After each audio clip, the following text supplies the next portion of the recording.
23 मार्च 1931। Lahore central jail की वो शाम इतिहास के सबसे भारी लम्हों में से एक थी। जेल की दीवारें जैसे कांप रही थीं। हवा में सिर्फ एक आवाज गूंज रही थी, इनकलाब जिंदाबाद, इनकलाब जिंदाबाद। जेल के अंदर मौजूद हर शख्स की आंखें नम थीं। किसी के दिल में दर्द था, किसी के अंदर अंग्रेजों के लिए आग। लेकिन सबकी नजरें एक ही नौजवान पर टिकी थीं। सिर्फ 23 साल का एक लड़का, चेहरे पर मुस्कान, आंखों में चमक और कदमों में डर का नाम तक नहीं।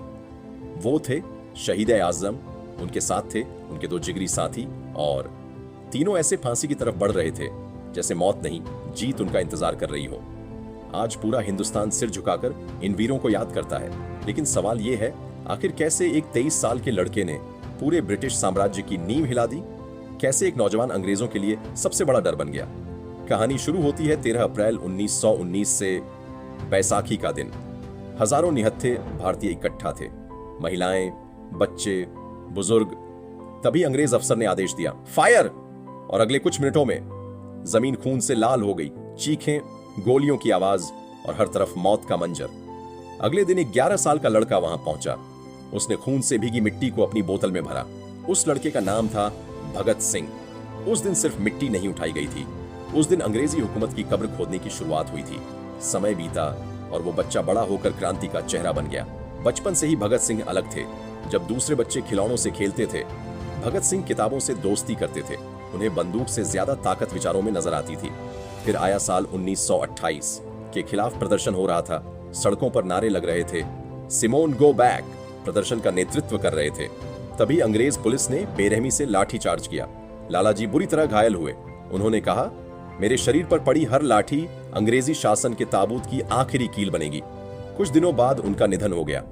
यह खबर सुनकर भगत सिंह शांत नहीं बैठे। उन्होंने अपने साथियों और के साथ बदला लेने की ठानी। निशाना था स्कॉट, लेकिन गलती से मारा गया। ब्रिटिश हुकूमत बौखला उठी। हर तरफ भगत सिंह की तलाश शुरू हो गई, लेकिन असली खेल अभी बाकी था। भगत सिंह समझ चुके थे, यह लड़ाई सिर्फ बंदूक से नहीं जीती जाएगी, इस जंग को विचार जीतेंगे। 8 अप्रैल 1929 दिल्ली की सेंट्रल असेंबली। भगत सिंह और पहुंचे। बम फेंका गया, लेकिन ऐसी जगह जहां किसी की जान न जाए। धमाका हुआ, धुआं छाया और फिर गूंजा वो नारा जिसने इतिहास बदल दिया, इनकलाब जिंदाबाद। भाग सकते थे, लेकिन भागे नहीं, खुद गिरफ्तारी दी। क्यों? क्योंकि असली हथियार अब कोर्ट था। हर सुनवाई में भगत सिंह ने अंग्रेजों की बोलती बंद कर दी।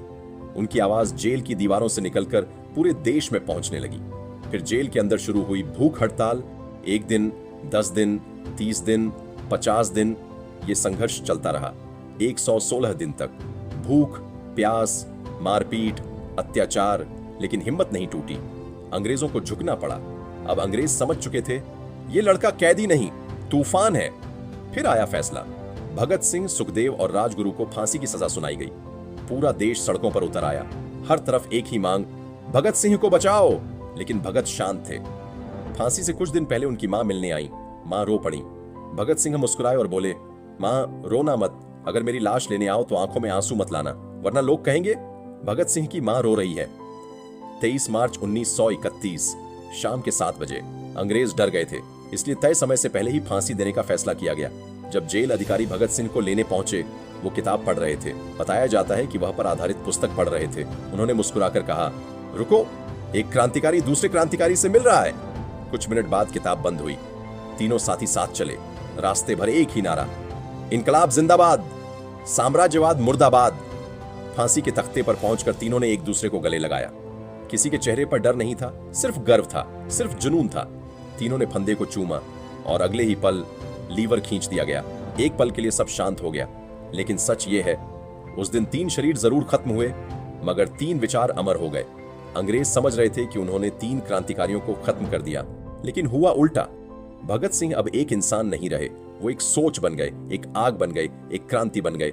और आज भी जब अन्याय बढ़ता है, जब देशभक्ति की बात होती है, जब क्रांति की बात होती है, एक नाम सबसे पहले गूंजता है, शहीद आजम भगत सिंह। और पूरा हिंदुस्तान एक आवाज में कह उठता है, भगत सिंह अमर रहें, राजगुरु अमर रहें, सुखदेव अमर रहें, इनकलाब जिंदाबाद। अगर आप भी इन महान वीरों के बलिदान को दिल से सलाम करते हैं तो इस वीडियो को लाइक करें, शेयर करें, ताकि हर भारतीय तक ये कहानी पहुंचे। और ऐसे ही भारत के वीरों की अनसुनी कहानियां सुनने के लिए चैनल को सब्सक्राइब जरूर करें। जय हिंद।